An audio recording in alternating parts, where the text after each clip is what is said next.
عدل کرو، انصاف کرو، وہ اقرب للتقویٰ، یہ ہے تقویٰ کی زیادہ قریب۔ گویا جب کہیں لڑائی جھگڑا ہو تو تمہیں انصاف سے کام لینا ہے، مظلوم کی داد رسی کرنی ہے، ظالم کا ساتھ نہیں دینا۔ یہ اصول دے دیا صلح جوئی کے لیے۔ پھر آپ دیکھیں تو لڑائیاں کیوں ہوتی تھیں گروہوں کے درمیان، نسل، زبان اور اس کی بیس پر، تو اللہ رب العزت نے اس کو جڑ سے اکھاڑ دیا کہ اسلام جب لاتے ہو تو تم مسلمان سب بہن بھائی ہو جاتے ہو، اور اس کا طریقہ کیا بتایا کہ وَجَعَلْنَاكُمْ شُعُوبًا وَقَبَائِلَ لِتَعَارَفُوا، یہ گروہ، یہ زمین کے خطے، یہ نسلوں میں ہونا، یہ زبانوں میں ہونا، یہ تمہاری صرف پہچان کے لیے ہے۔ اِنَّ أَكْرَمَكُمْ عِنْدَ اللَّهِ أَتْقَاكُمْ، ان کی بیس پر تم نے لڑائیاں جھگڑے نہیں کرنے۔ پھر دشمنی عداوت کہاں آتی ہے؟ جہاں کوئی ایک ظلم کر رہا ہوتا ہے، تو اللہ رب العزت نے فرما دیا لا يحب الظالمین، کہ اللہ ظالموں کو پسند نہیں کرتا۔ پھر لڑائی جھگڑا کہاں ہوتا ہے؟ جہاں اللہ کی حدود کو توڑا جاتا ہے، تو فرمایا ان اللہ لا يحب المعتدین،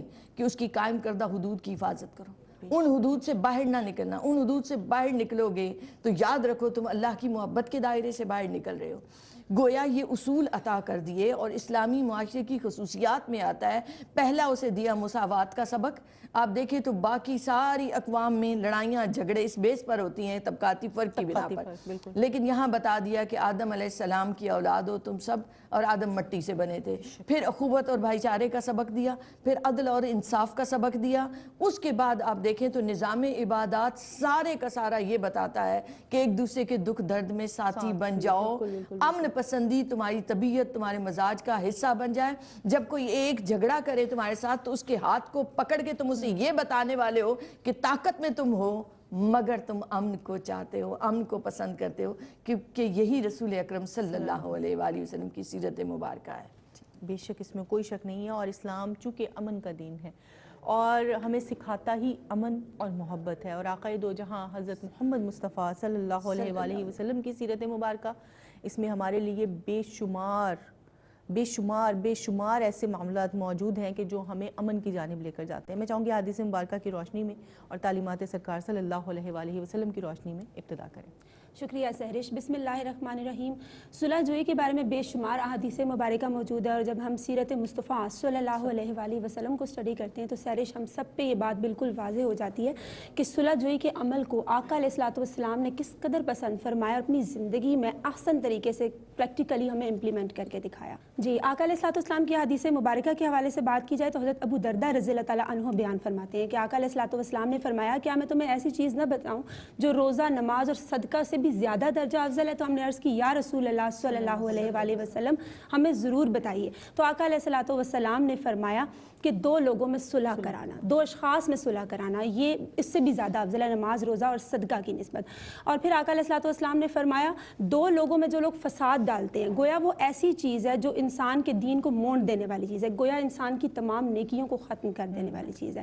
پھر اسی حوالے سے آقا علیہ الصلوۃ والسلام کا فرمان ہے کہ جنت کے دروازے ہر پیر اور جمعرات کے دن کھول دیے جاتے ہیں، اور ہر اس شخص کی مغفرت کر دی جاتی ہے جو اللہ کے ساتھ کسی کو شریک نہ ٹھہراتا ہو، لیکن ان دو لوگوں کی مغفرت نہیں کی جاتی جو دل میں بغض و عداوت رکھتے ہوں اور صلح جوئی کے عمل کو نہ اپناتے ہوں۔ تو آقا علیہ الصلوۃ والسلام نے فرمایا کہ ان کا انتظار کرو حتیٰ کہ وہ آپس میں صلح کر لیں۔ اس سے ہم پہ یہ بات واضح ہو گئی کہ جب ایک انسان صلح جوئی کا عمل اپناتا ہے تو اللہ تعالیٰ کی رحمت اس کو اپنے سائے میں لے لیتی ہے، اور جب ایک انسان اس عمل کو نہیں اپناتا تو اللہ تعالیٰ کی رحمت جو ہے وہ ہم سے دور چلی جاتی ہے۔ آقا علیہ الصلوۃ والسلام کی سیرت طیبہ کے حوالے سے بات کی جائے تو اللہ رب العزت نے آقا علیہ الصلوۃ والسلام کو اس دنیا میں بھیجا کہ عرب کو بھی اور ساتھ میں تمام دنیا کے لیے رحمت بنا کر بھیجا کہ تمام دنیا میں امن و امان کا اور صلح جوئی کا جو نظام ہے وہ رائج کیا جا سکے، کیونکہ ہم سب جانتے ہیں کہ اللہ رب العزت فساد کو، فتنہ کو اور لڑائی جھگڑے کو پسند نہیں فرماتا۔ پھر آقا علیہ الصلوۃ والسلام میں اگر ہم دین کی اشاعت سے دیکھیں کے حوالے سے ان کی زندگی کو دیکھیں تو ہم دیکھتے ہیں کہ آقا علیہ الصلوۃ والسلام نے جتنے بھی کنٹریز میں وفود بھیجے، لیٹرز بھیجے، وہ اس لیے تاکہ امن و امان کا نظام رائج کیا جا سکے اور فتنہ فساد اور مظالم سے بچا جا سکے۔ پھر اوس و خزرج کے قبائل جو اسلام کی آمد سے پہلے وہاں پہ موجود تھے اور آپس میں ان میں لڑائیاں تھیں، آقا علیہ الصلوۃ والسلام نے اپنی بہترین گائیڈ لائن کے ذریعے سے ان کو امن و امان کا ایسا خوبصورت پیغام دیا کہ وہ سب وحدت کی لڑی میں اکٹھے ہو گئے۔ یہ ہم سب کے سامنے موجود ہے۔ پھر سہرش آقا علیہ الصلوۃ والسلام جب مدینہ پاک میں موجود ہوتے تھے تو کبھی بھی ایسا نہیں ہوتا تھا کہ آپ نے کسی نماز کی امامت کرانے میں یا جماعت کروانے میں ناغہ کیا ہو، لیکن سیرت نگاروں نے لکھا ہے کہ ایک دن ایسا تھا کہ آقا علیہ الصلوۃ والسلام حدود مدینہ کے اندر بھی موجود ہیں اور نماز کی جو جماعت کروانے میں انہوں نے ناغہ کیا، وہ اس وجہ سے کیونکہ پتہ یہ چلا کہ آقا علیہ الصلوۃ والسلام 2 بگڑے ہوئے گروہوں میں صلح کروانے کے لیے تشریف لے گئے تھے۔ اس سے امت کو، ہم سب کو یہ میسج ملا کہ صلح جوئی کتنا امپورٹنٹ عمل ہے، زندگی میں اس کو لے کر چلنا کتنا ضروری ہے، اور بجائے اس کے کہ ہم اکڑیں یا ہمارے درمیان کوئی اور بدخوئیاں یا اس طرح کی خامیاں جنم لیں، ہم صلح جوئی کے عمل کو اپنا لیں تو نیکی کرنے کا جذبہ بھی پروان چڑھتا ہے اور ہم سب محبت سے رہنے کے عادی ہو جاتے ہیں اور وحدت کی ایک لڑی میں پرو دیے جاتے ہیں۔ تو صلح جوئی کا عمل آقا علیہ الصلوۃ والسلام کی تعلیمات سے ہمیں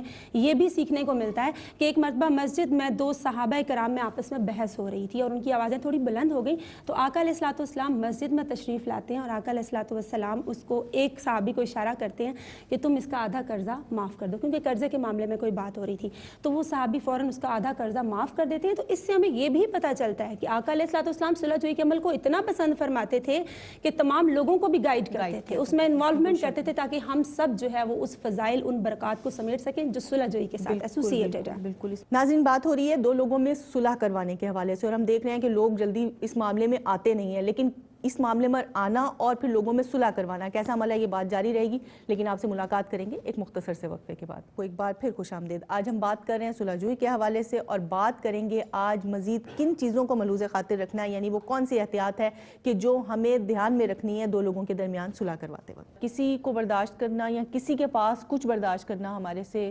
مطلب وہ ختم ہوتا چلا جا رہا ہے وہ ایلیمنٹ، اور ہم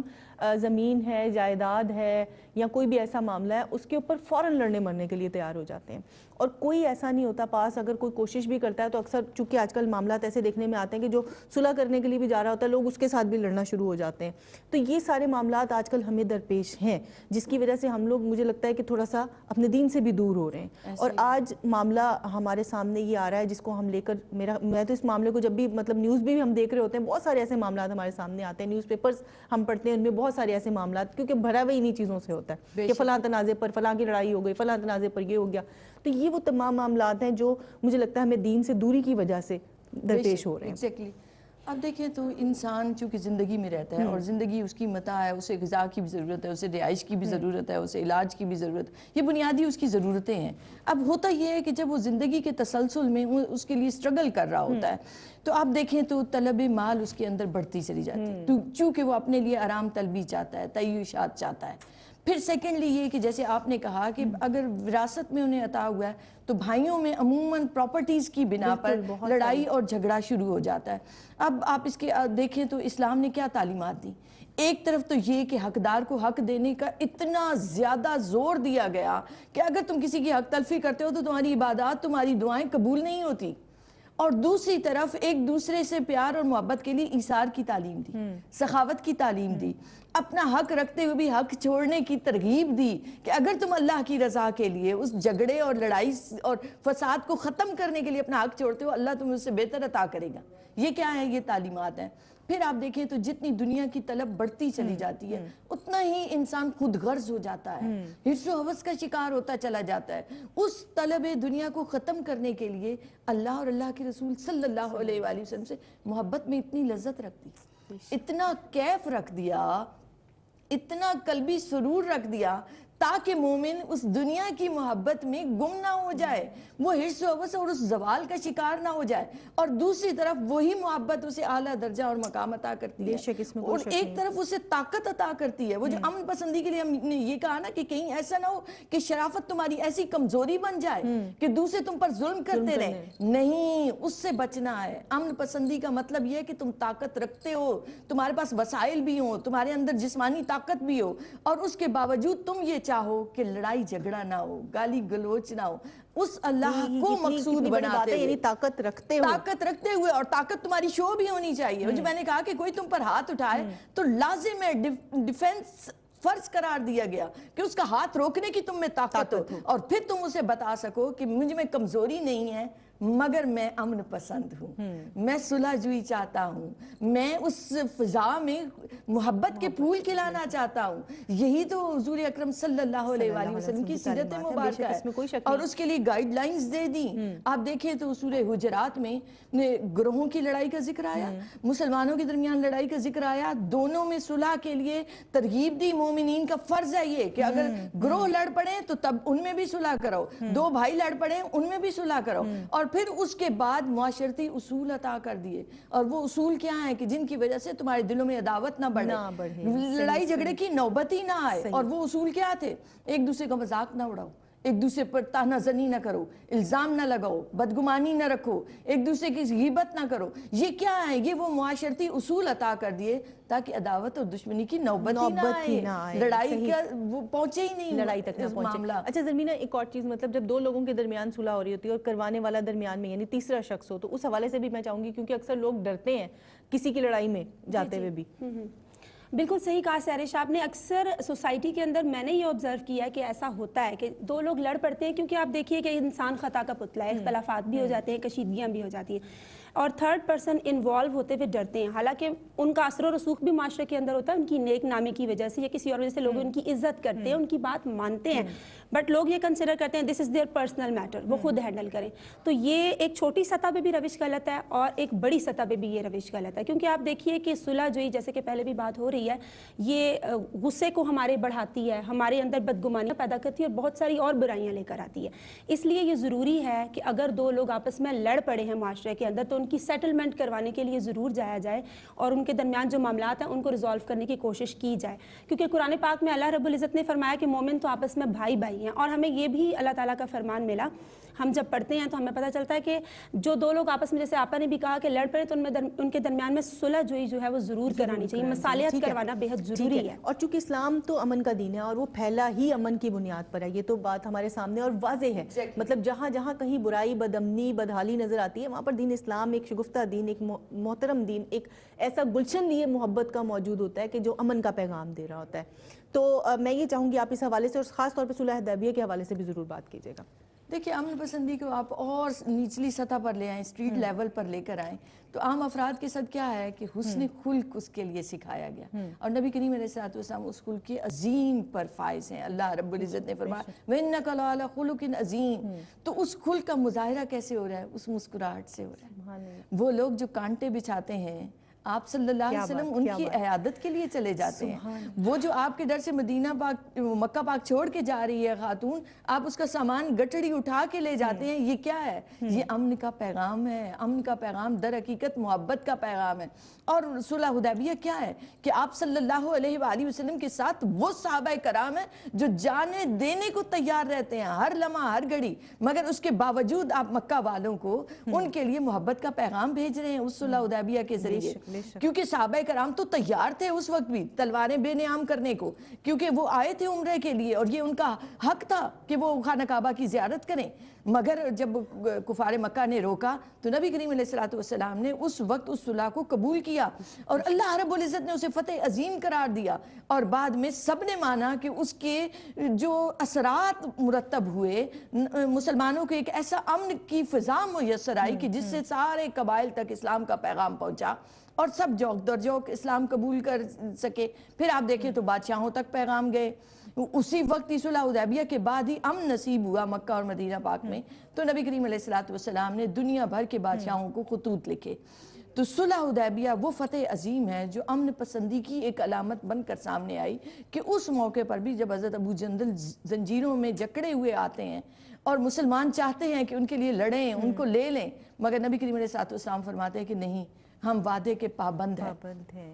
اور اس میں بھی حکمت بعد میں سامنے آ گئی کہ وہی لوگ جنہیں مکہ والے اپنے پاس رکھتے تھے وہ ان سے بھاگ کر چلے جاتے ہیں اور ایک ایسی جگہ ڈیرا لگاتے ہیں جہاں ان کے قافلوں کو پھر پریشان کرتے ہیں. وہ خود ہی کہتے ہیں کہ آپ صلح میں سے یہ شک نکال دیجئے. تو آپ صلی اللہ علیہ وآلہ وسلم کا ہر عمل امن پسندی کی علامت بن کر سامنے. مکہ پاک میں لڑائی کی بجائے آپ فرماتے ہیں جاؤ اب شاید جت کر چلو. یہ کیا ہے؟ یہ امن پسندی ہے. پھر آپ دیکھیں تو قیدی بنتے ہیں غزوہ بدر میں, آپ صلی اللہ علیہ وآلہ وسلم ان سے حسن سلوک کا وہ حکم دیتے ہیں کہ صحابہ کرام خود لقمہ نہیں لیتے, ان قیدیوں کو رزق پہلے دیتے ہیں, ان کے لیے روٹی کا اہتمام کرتے ہیں, اور روٹی بڑی اعلیٰ غذا سمجھی جاتی تھی ایک ضیافت کی طرح, اور یہی وجہ ہوئی کہ وہ سب مسلمان ہو گئے. بالکل بالکل. اور یہ ہم دیکھتے ہیں تاریخ کے اوراق جب ہم پلٹتے ہیں تو ہمیں ایسے بے شمار مناظر ہماری نگاہوں میں آ جاتے ہیں کہ جن کو دیکھ کر ہماری روح تازہ ہو جاتی ہے, اور یقین کریں ایمان اتنا مضبوط ہو جاتا ہے یہ دیکھ کر کہ اللہ تعالیٰ نے مسلمانوں کے لیے, ایمان والوں کے لیے اتنے پیغامات رکھے ہیں, اتنی نیکیاں دے رکھی ہیں کہ خوشخبریاں ہی خوشخبریاں ہیں, لیکن اس پر عمل کرنے والوں کے لیے وہ کہ جو جیسے ہمیں ہمارے بزرگ بھی سکھاتے ہیں, ہمارے پاس احکامات دین موجود ہیں کہ جب آپ رات کو سونے لگے تو اپنے معمولات چیک کریں کہ آیا آپ نے کیا کیا کام کیے سارے دن کو, اور اگر اس دن میں آپ نے کسی 2 لوگوں میں صلح کروائی ہے تو سمجھیے کہ وہ دن آپ کا بہترین دن گزرا ہے, اور آپ اس رات کو جی کیونکہ نماز پر افضل, صدقے سے افضل, زکوٰۃ سے افضل, تو کیونکہ دین پورے کا پورا ہے ہی معاشرتی فلاح و بہبود پر, اس لیے اصلاح معاشرہ, مفاد عامہ کے لیے انفرادی مفاد کو رد کر دینا اور اجتماعی مفاد کو ترجیح دینا اللہ کو پسند ہے. بے شک, اس میں کوئی شک نہیں ہے. اور جہاں پر دین ہی امن ہے, محبت ہے, پیغام لیے یہ موجود ہے کہ ہر ایک کے درمیان صلح کا پیغام دو, تو وہاں پر کیسے ممکن ہے کہ ہم اس سے دور ہیں. انشاءاللہ تعالیٰ اسی پیغام کے ساتھ آپ سے کریں گے ملاقات ایک مختصر سے وقفے کے بعد. ناظرین پروگرام میں کہتے ہیں آپ کو ایک بار پھر خوش آمدید. دین اسلام ایک نہایت پیارا دین جو مکمل ضابطہ حیات ہے, یعنی زندگی جینے کا ڈھنگ ہے, جس میں ہم سیکھتے ہیں کہ ہمارے شب و روز کس طرح گزرنے چاہیے.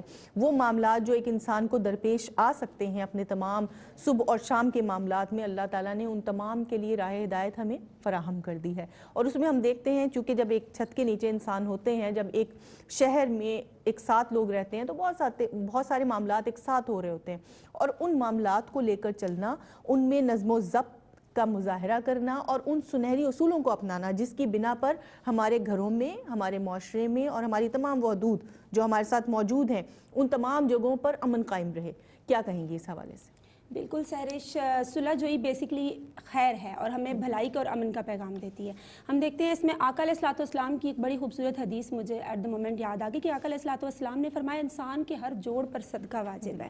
اور وہ دن جب طلوع شمس روایات میں آتا ہے, بعض میں طلوع آفتاب بھی آتا ہے کہ طلوع شمس ہو اور اس دن تم 2 لوگوں کے درمیان میں پورے عدل و انصاف کے تقاضوں کو پورا کرتے ہوئے صلح کرواؤ, تو یہ بھی ایک صدقہ ہے. اب دیکھیے ہم انسان جو موو کر رہے ہیں, ہماری ہڈیاں کنیکٹڈ ہیں آپس میں, تو ہمارے ہر جوڑ کے بدلے میں ہم حرکت کر رہے ہیں, تو یقیناً ہم پہ فرض کرنا, ہم پہ اللہ تعالیٰ کا شکر ادا کرنا جو ہے وہ واجب ہو جاتا ہے. تو جب ہم 2 لوگوں میں مصالحت کروا دیتے ہیں تو وہ بھی ایک صدقہ کنسیڈر ہوتا ہے. پھر آقا علیہ الصلوۃ والسلام کے حوالے سے عائشہ صدیقہ رضی اللہ تعالیٰ عنہا فرماتی ہیں کہ ایک مرتبہ دروازے سے میں نے کچھ لوگوں کی آوازیں سنی. آقا علیہ الصلوۃ والسلام باہر تشریف لے گئے, وہاں 2 لوگ آپس میں بات کر رہے تھے قرضے کے بارے میں وہاں پہ. تو ایک شخص کہہ رہا تھا کہ اللہ کی قسم میں یہ نہیں کروں گا, تمہارے قرضے میں تخفیف یا تخصیص نہیں کروں گا. تو آقا علیہ الصلوۃ والسلام باہر تشریف لے جاتے ہیں انوالومنٹ کے لیے اور ان سے فرماتے ہیں کہ کون ہے وہ شخص جو یہ کہہ رہا ہے کہ میں نیکی نہیں کروں گا. آپ دیکھیے کہ نیکی کنسیڈر کی جاتی ہے اگر ہم کسی کے ساتھ اچھا سلوک کرتے ہیں اور کسی کے ساتھ صلح جوئی کا معاملہ برتتے ہیں. پھر آپ نے بات کی ہے کہ معاشرے میں دیکھیے امن و امان کی فضا قائم پیدا ہوتی ہے صلح سے. اگر ایک انسان صلح جوئی کے عمل کو نہیں اپناتا سہرش, تو آپ دیکھیے کہ بدگمانی, بد زبانی اور ایسے بہت سارے عیب جو ہے وہ پھیلتے چلے جاتے ہیں. تو بدگمانی اور بد زبانی 2 ایسے عیب ہیں جو انسان کے ہر کمال کو زوال میں بدل دیتے ہیں. تو اس لیے ہر انسان کو کوشش کرنی چاہیے کہ اگر اس کے ساتھ میسج کی بھی بات کروں کہ ہر انسان کی یہ کوشش ہونی چاہیے کہ اگر کوئی اس کے ساتھ صلح کا پیغام بڑھا رہا ہے تو وہ بھی آقا علیہ الصلوۃ والسلام کے ساتھ اپنا روحانی تعلق مضبوط کرتے ہوئے, ان کی سیرت طیبہ پر عمل کرتے ہوئے پازیٹیو وے میں اپنا فیڈ بیک دے. اور پھر ہم دیکھتے ہیں حضرت علی رضی اللہ تعالیٰ عنہ کا بڑا خوبصورت قول کہ زندگی کے ہر موقع پر صلح کرنا سیکھو, کیونکہ صلح وہی کرتا ہے جس میں جان ہوتی ہے, اکڑنا تو مردے کی پہچان ہوتی ہے. تو ان تمام باتوں کو, اللہ رب العزت کے احکامات کو, نبی پاک صلی اللہ علیہ وسلم کی سیرت طیبہ پہ عمل کرتے ہوئے, ان کے ساتھ اپنا روحانی تعلق مضبوط کرتے ہوئے ان تمام باتوں کو معاشرے میں اپنانا ضروری ہے. سرش دیکھیے انتقامی جذبات پرورش پاتے ہیں جب ایک انسان صلح جوئی سے دور ہوتا ہے. تو انتقامی جذبہ ایک ایسا زہر ہے جو انسان کو اپنی لپیٹ میں لے لیتا ہے, تو اس میں